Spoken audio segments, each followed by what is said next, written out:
Reading with your kids. Hola, ni hao, konnichiwa, assalamu alaikum, shalom, mahaba, moni muluwanji, namaste, jumbo, bienvenidos. Hi, my name is Jedlie, and this is a special World Read Aloud episode of the Reading with Your Kids podcast. We are coming to you from the beautiful neighborhood of Reedville in the southwest corner of Boston, Massachusetts. We are so delighted and so honored that you're joining us in our mission to help all families grow closer through reading. Please be sure to subscribe to the show on the iHeartRadio app, on Spotify, Amazon Music, Stitcher Radio, Apple Podcasts, wherever you get your podcasts. And please be sure to tell all of your family and friends about the podcast. Tell your kids' teachers, their principal, their librarian, and all of their friends, especially about today's episode, because I will be reading two of my original picture books. First up will be The Great Maritini, followed by Real Magic. I'm so very excited to share these stories with you. Both books are available on Amazon, and they are filled with beautiful illustrations created by my niece, Tiffany Doherty. Before we begin our first story, we want to invite you to connect with us on social media, facebook.com/readingwithyourkids, at Reading With Your Kids on Instagram. We're at Reading With Your Kids on TikTok, but to be honest with you, we don't do a whole lot on TikTok yet. We'll see if we do. We have a great Reading With Your Kids Pinterest page. If you are on Twitter, it's at Jedlie Magic. And of course, we want you to check out our YouTube channel, Reading With Your Kids, because there you are going to find our Drawing With Your Kids projects. I'm really excited about this. We've invited some of the greatest illustrators in children's book to come on and teach you how to draw their favorite characters from their books. Nick Bulow has been on to teach us how to draw Patches. David Ezra Stein has taught us how to draw Little Chick. And Brian Lees teaches us how to draw Wombat. Watching Brian create Wombat is like amazing. All the videos are amazing. We have so many more. Lauren Castillo is going to join us. Chad Otis, Jess McEachran. It's so much fun. Check it all out at Reading With Your Kids on YouTube. You can also go directly to our website, readingwithyourkids.com, and there is a Drawing With Your Kids button at the top of the page that will take you to a page that features all of the videos. And now here's my friend Chris Hardy with the Great Maritini song. A very long, long time ago, there was a boy named Sam who liked to do his magic tricks, and he was quite the ham. He was called the Great Maritini, the best magician of his age, but his greatest feat took place far away from any stage.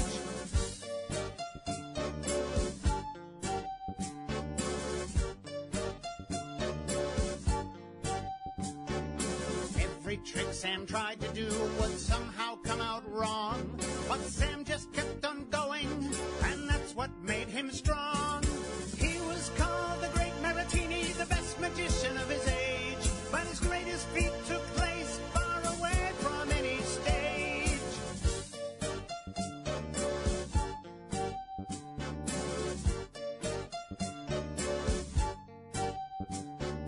One day as he traveled, he helped a stranger in need, and this was not a trick, oh no, but a magical good deed. He was called the Great Maritini, the best magician of his age, but his greatest feat took place far away from any stage. He was called the Great Maritini, the best magician of his age, but his greatest feat took place far away from any stage.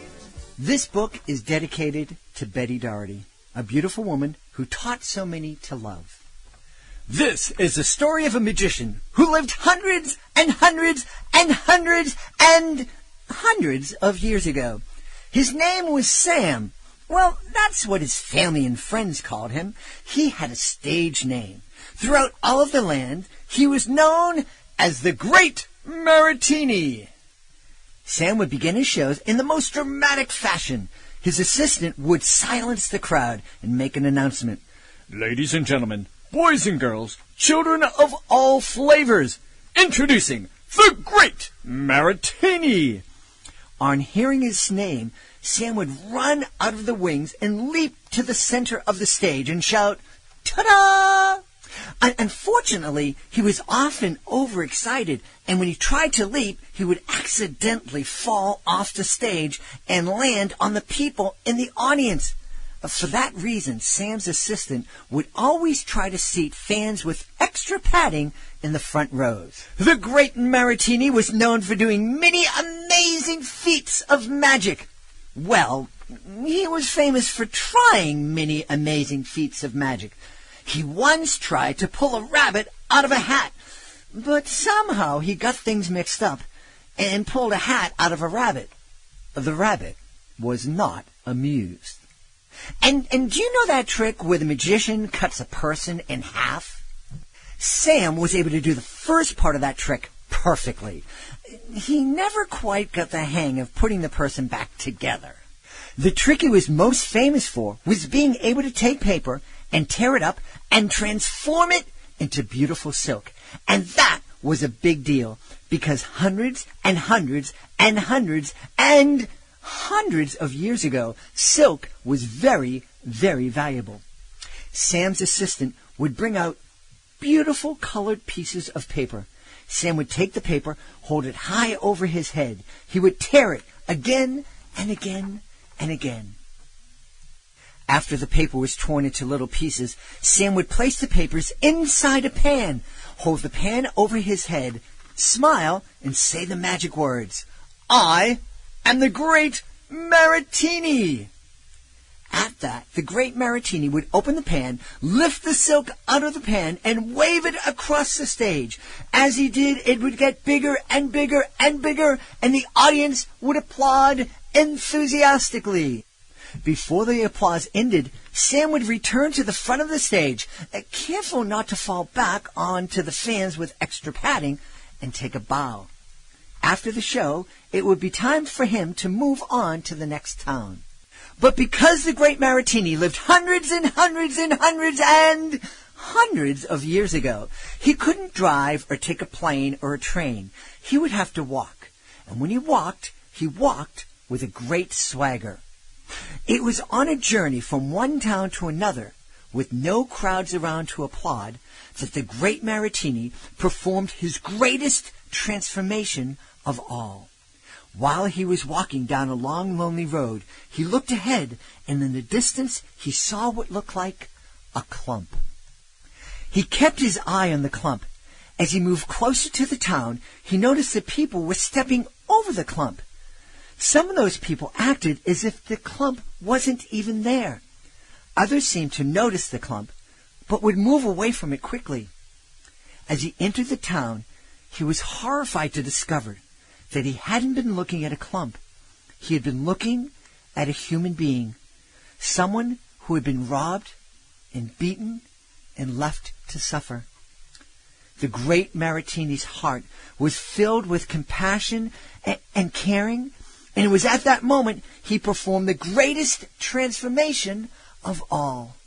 He transformed those feelings of caring into action. He bent down, carefully lifted the person off the ground. He carried his fellow human to an inn. He asked the innkeeper to buy him some bandages and covered the stranger's wounds. The greatest transformation of all is transforming feelings of caring into action to help another human being. I hope you enjoyed my reading of my very first picture book called The Great Maritini. I've been telling a version of that story on stage for many, many years, and I love performing it because I have a student come up on stage with me to portray the Great Maritini, and we have such a fun time. I want to give a special shout out and thanks to my friend Jeffrey McSkimming over in Australia. He is the author of the Cairo Gym series and also the Phyllis Wong Mysteries. It was Jeffrey who encouraged me to turn that story that I've been telling on stage into a picture book. And thanks to my incredibly talented niece, Tiffany Doherty, we were able to do that. I hope that you, if you love the story, I hope that you grab your copy over at Amazon. Right now, I'd love to share with you my second picture book. It's called Real Magic. And again, the illustrations for this book were created by my niece, Tiffany Doherty. And if you do get yourself a copy on Amazon, you will learn how to do a fantastic and incredibly cool magic trick at the end of the story. This book is dedicated to my beautiful wife, Carmen Sonia. I want to thank her for all the love and support and inspiration she's given me over the years. She has helped me make all of my dreams come true. I want to give a special thanks to Tiffany Doherty, to Tom Kelly, Elsa Takayuka, and Rosalie Akala for all the help they gave me to put this story on paper. And believe it or not, this is a true story. Hi, my name is Jedlie. I think I have the greatest job in the world. Do you want to know what it is?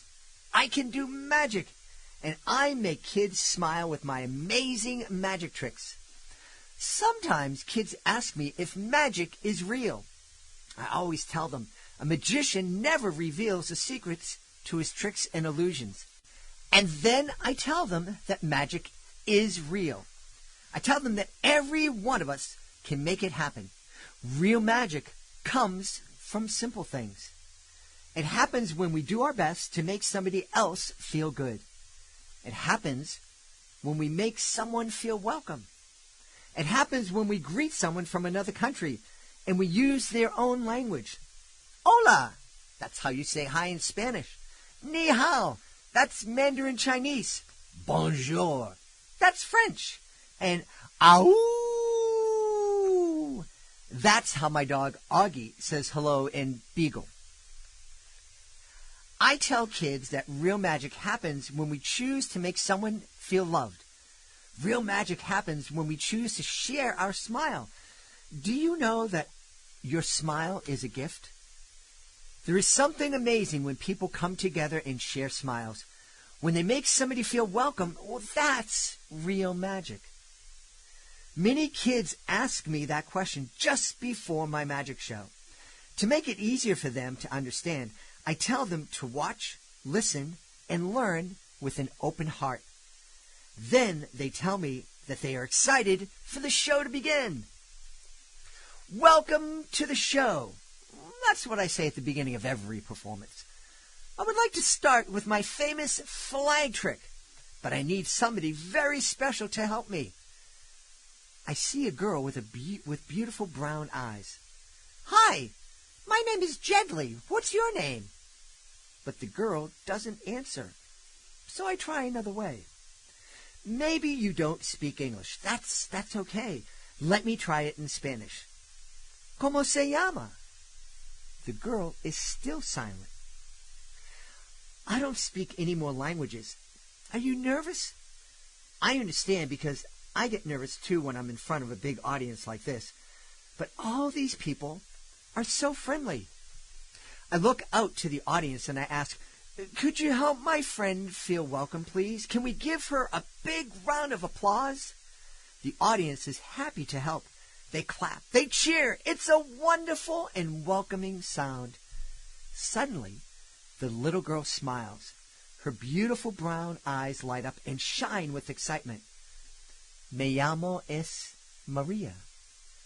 I feel so happy to hear her. Maria, I say. Encantado. It's nice to meet you. Me entrega esta bolsa, por favor. I ask her to hold a bag. We're going to put these 3 hankies inside this bag. I say, Maria, ¿qué color es? I ask her the color of the first hanky in Spanish. Blanco, she answers clearly and loudly. Sí, blanco, this is white. Then I turn to the audience and I ask, what color is this? Everybody eagerly yells out, red. Yes, excellent. You are all so smart. Now, everybody, what color is this? Blue. Yes, I say, this hanky is blue. It's just like the color of my eyes. Do you think I have beautiful blue eyes? No, the audience shouts back at me. They are laughing and giggling, and I know they are just teasing me. No, I pout. I pretend that my feelings are hurt. Then I hear something surprising. It's Maria's sweet little voice. I think you have beautiful eyes, Jedlie. I was surprised to hear her speak in English. Well, thank you, Maria. Gracias. I think you have beautiful eyes, too. Everybody claps. They all think that Maria's eyes are beautiful as well. I ask Maria to reach into the bag. She smiles and puts her hands inside. Look and remember, I say. We placed 3 hankies with 3 different colors inside the bag. Do you think Maria will pull out those 3 hankies out of the bag? I hear Maria gasp as she sees what's inside the bag. It's not 3 hankies. It's the flag of the United States. Everybody is happy and claps for Maria, even Augie. After the performance, all the kids leave the auditorium with happy faces and excited voices. But I notice Maria walking towards the stage with her teacher. Hey, Maria!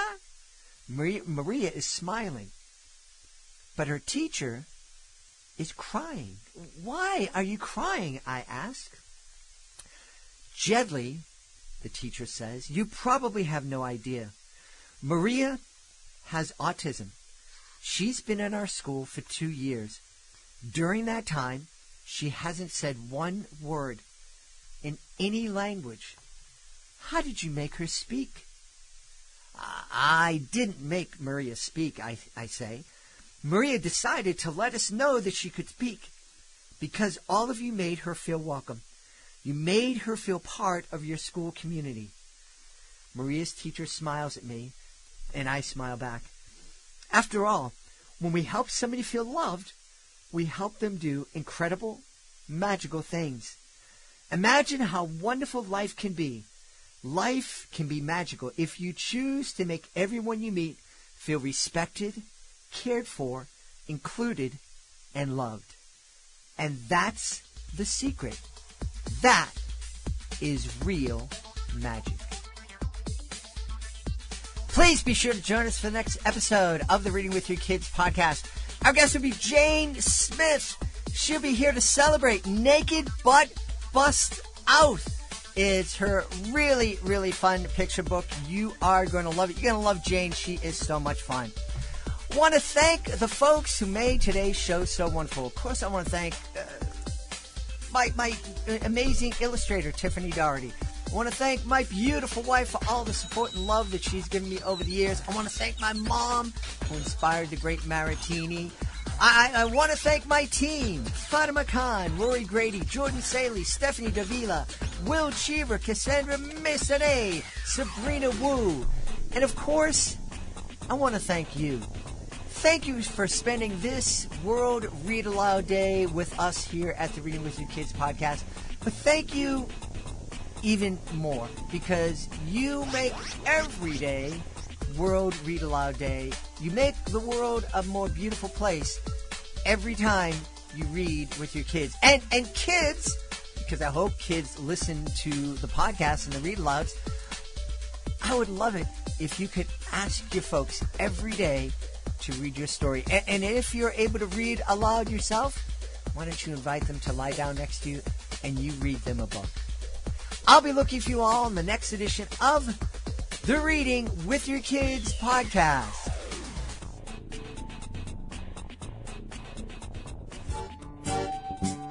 A very long time ago, there was a boy named Sam who liked to do his magic tricks, and he was quite the ham. He was called the Great Maritini, the best magician of his age, but his greatest feat took place far away from any stage.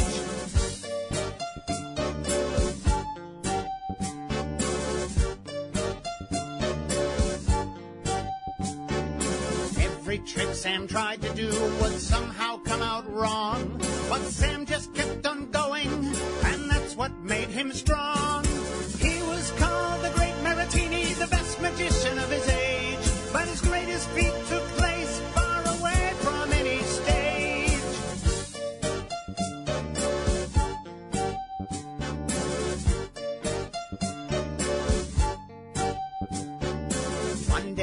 he traveled, he helped a stranger in need. And this was not a trick, oh no, but a magical good deed. He was called the Great Maritini, the best magician of his